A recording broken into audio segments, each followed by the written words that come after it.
নমস্কার বন্ধুরা, আজকে আমরা বানিয়েছি ফুলকপির চপ। আর দেখুন চপগুলো দেখতে কত সুন্দর হয়েছে। এভাবে যদি আপনারা বানিয়ে খান আশা করছি আপনাদের ভীষণ ভালো লাগবে। আর উপরটা হয়েছে একদম মুচমুচে, এই যে দেখুন কত মুচমুচে হয়েছে। আর ভেতরটা হবে একদম সফট। এই যে দেখুন দেখতে কত সুন্দর হয়েছে। এভাবে আপনারা বাড়িতে বানিয়ে খাবেন, বাচ্চা থেকে বড় সকলেই ভীষণ পছন্দ করবে। তাহলে চলুন দেখে নিই আজকে রেসিপি। সবার প্রথমে নিয়েছি এখানে একটা ফুলকপি। এই ফুলকপি দিয়ে আমি চপ বানাবো। এখন ফুলকপির ডাঁটিগুলোকে কেটে নেব।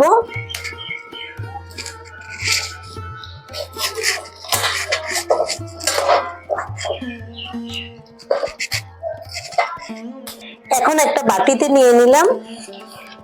ফুলকপিটাকে জল দিয়ে খুব ভালো করে ধুয়ে নেব, যেন এর গায়ে একটুকু ধুলোবালি না থাকে। আমি হাত দিয়ে এভাবে একটু ডলে ডলে ধুয়ে নিচ্ছি।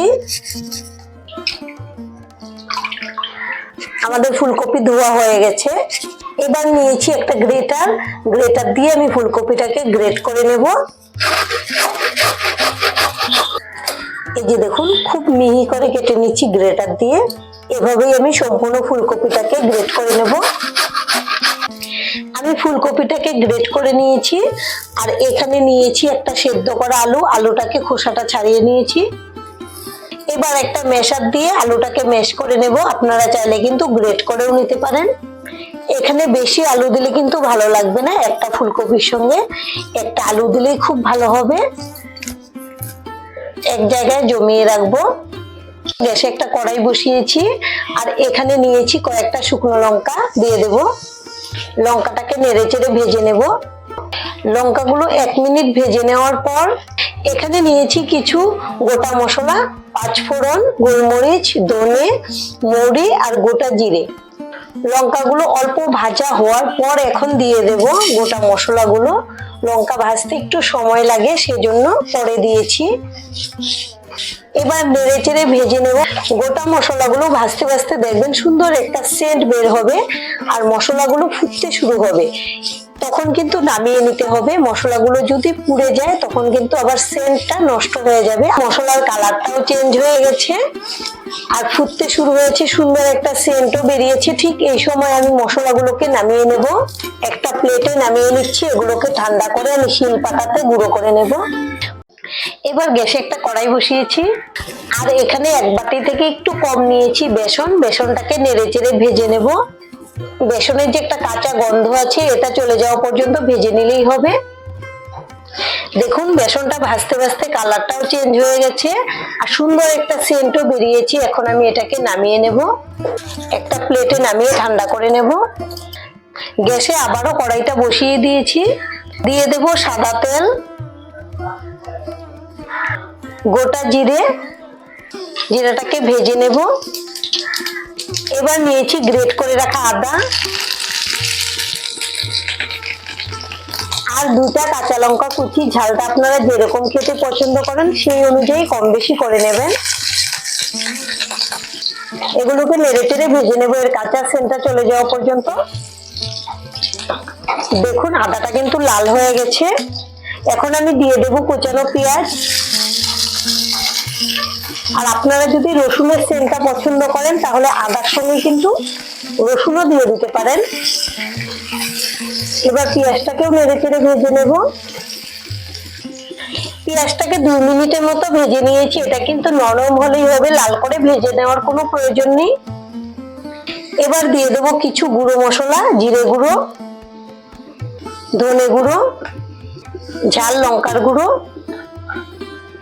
কাশ্মীরি লঙ্কার গুঁড়ো, হলুদ গুঁড়ো। এখন অল্প জল দিয়ে দেব। এবার মশলাটাকে খুব ভালো করে নেড়ে চেড়ে কষিয়ে নেব। আমি মশলা দিয়ে 2 মিনিট ভেজে নিয়েছি। এবার দিয়ে দেব ফুলকপি, দিয়ে দেব স্বাদ অনুযায়ী লবণ। এবার নেড়ে চেড়ে মিশিয়ে নেব। খুব ভালো করে নেড়ে চেড়ে মিশিয়ে নিয়েছি মশলার সঙ্গে। এখন এক জায়গায় জমা করে নেব, তাহলে ফুলকপিগুলো তাড়াতাড়ি সেদ্ধ হয়ে যাবে। এবার ঢেকে দেবো। গ্যাসের ফ্লেমটা লো টু মিডিয়ামে রেখেছি। 6-7 মিনিট পর ঢাকনাটা খুলে নেব। এর মাঝে আমি 2 বার নেড়েচেড়েও দিয়েছি। ফুলকপি কিন্তু খুব ভালো করে সেদ্ধ হয়ে গেছে, আমি চেক করেও নিয়েছি। এবার দিয়ে দেব সেদ্ধ করে রাখা আলু আর ধনেপাতা কুচি, গোলমরিচের গুঁড়ো, আর এখানে নিয়েছি ভেজে রাখা মশলা। এই ভাজা মশলাটা দেওয়ার জন্য খুব সুন্দর একটা সেন্ট হবে। এখন একসঙ্গে নেড়েচেড়ে খুব ভালো করে মিশিয়ে নেব।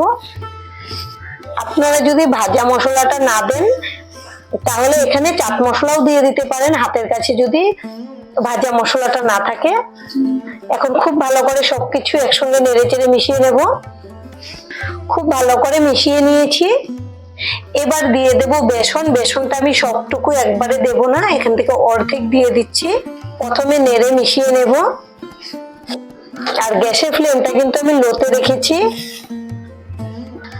বেসনটা আপনাদের পুরটা যতটুকু ভিজে ভাব থাকবে সেই বুঝে কিন্তু লাগবে। যদি বেশি ভিজে ভিজে হয় তখন বেসনটা বেশি লাগবে, আর যদি শুকনো থাকে তাহলে একটু কম লাগবে। সেটা বুঝে অল্প অল্প করে মিশিয়ে নিতে হবে। আমি সবটুকু বেসন দিয়ে দেব। মিশিয়ে নেওয়ার পরে মনে হয়েছে যে সবটুকু লাগবে, তাহলে খুব সুন্দর হবে ডোটা। আর বেসনটা ভেজে দেওয়ার জন্য কিন্তু খুব ভালো লাগবে খেতে। এমনি কিন্তু সোজাসুজি দিলে হবে না।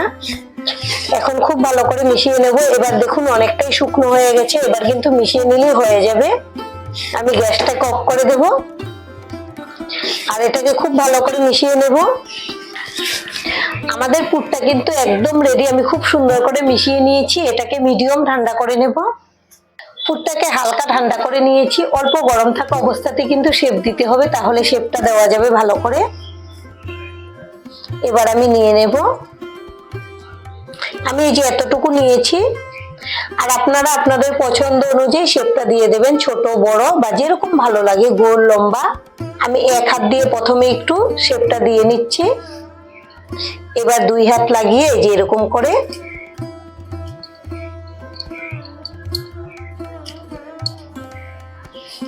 এই যে দেখুন আমি এরকম লম্বা শেপ দিয়েছি। এবার একটা থালাতে রেখে দেবো, আর এইভাবে আমি সবগুলো শেপ দিয়ে নেব। সবগুলো শেপ দিয়ে নিয়েছি। এখন একটা ব্যাটার বানিয়ে নেব। তার জন্য নিয়েছি একটা বাটি। বাটিতে নিয়ে নেব চাটনি, আর এখানে নিয়েছি 1 বাটি ময়দা। আমি ময়দাটাকে চেলে নেব। দিয়ে দেব স্বাদ অনুযায়ী লবণ, দিয়ে দেব হলুদের গুঁড়ো, কাশ্মীরি লঙ্কার গুঁড়ো, ঝাল লঙ্কার গুঁড়ো। এখন শুকনো উপকরণ একসঙ্গে মিশিয়ে নেব। এবার নিয়েছি জল, অল্প অল্প জল দিয়ে ব্যাটারটাকে গুলিয়ে নেব। এখানে জলটা লাগবে, আমি 1 বাটি জল দিয়ে দেব। এবার খুব ভালো করে মিশিয়ে নেব, দেখবো জল আরো লাগবে কিনা। আর এখানে কিন্তু কোনো গুটি থাকা যাবে না, একদম স্মুথ ব্যাটার বানিয়ে নিতে হবে। এখানে আরো জলটা লাগবে। এখন আর অল্প জল দিয়ে দিচ্ছি। এবার মনে হয় হয়ে যাবে। আমি ব্যাটারটাকে খুব ভালো করে মিলিয়ে নিয়েছি। আর এই যে দেখুন ব্যাটারের ঘনত্বটা এরকম রেখেছি। খুব বেশি পাতলাও হবে না, খুব ঘনও হবে না, মিডিয়াম রাখতে হবে। আর এখানে দিয়ে দেব ধনেপাতা কুচি। আপনারা চাইলে এখানে চিলি ফ্লেক্সও দিতে পারেন যদি বেশি ঝাল খেতে পছন্দ করেন। এবার আমাদের ব্যাটারটা কিন্তু একদম রেডি। এখানে নিয়েছি 1 বাটি সুজি। সুজিটা থালাতে নিয়ে নেব। এই সুজিটাকে কিন্তু আমি আগে থেকে চেলে রেখেছি। এবার একটা নিয়ে নিলাম, ব্যাটারের মধ্যে চুবিয়ে নেব। আমি হাত দিয়েই চুবিয়ে নিচ্ছি, আপনারা চাইলে কিন্তু চামিচ দিয়েও নিতে পারেন। এই যে ব্যাটার খুব ভালো করে চুবিয়ে নেওয়ার পর সুজিতে এরকম করে কুট করে নেব।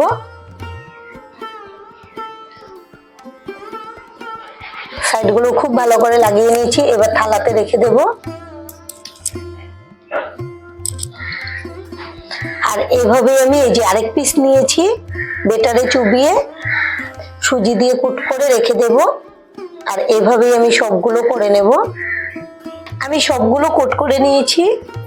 এবার ভাজার জন্য গ্যাসে কড়াইটা আবারও বসিয়ে দিয়েছি।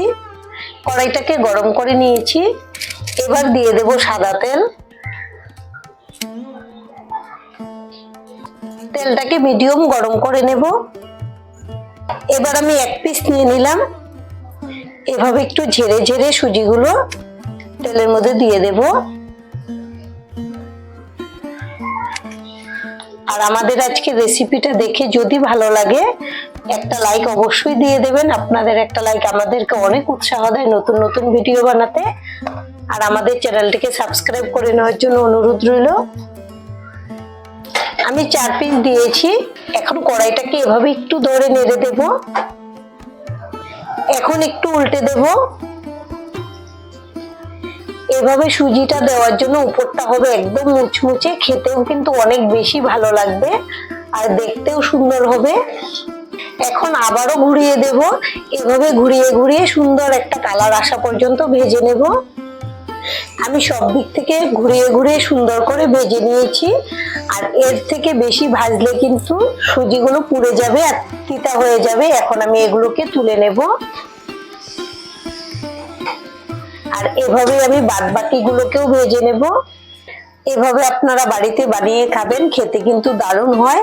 আর আজকের ভিডিও এখানেই শেষ করছি। সবাই ভালো থাকবেন, সুস্থ থাকবেন। ধন্যবাদ।